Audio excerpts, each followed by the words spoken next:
নমস্কার বন্ধুরা, আজকে আমি আপনাদের প্লাগ এর বিষয়ে কিছু বলতে চাই। তো একটি মোটরসাইকেলের প্লাগ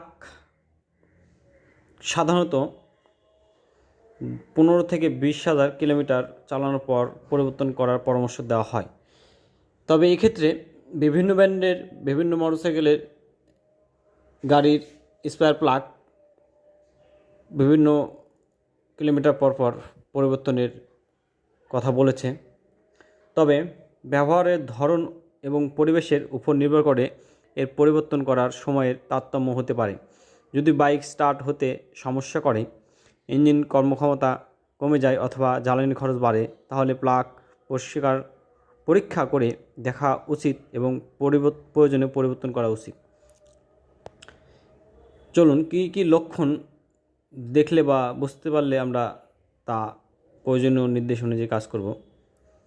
বাইক স্টার্ট হতে সমস্যা হলে, ইঞ্জিনের শব্দ বেড়ে গেলে, জ্বালানি খরচ বেড়ে গেলে, তবে এক্ষেত্রে আপনারা প্লাগের বডি কালো হয়ে গেলে, উপরের অংশ বাদামি হয়ে গেলে বিভিন্ন ধরনের লক্ষণ আছে।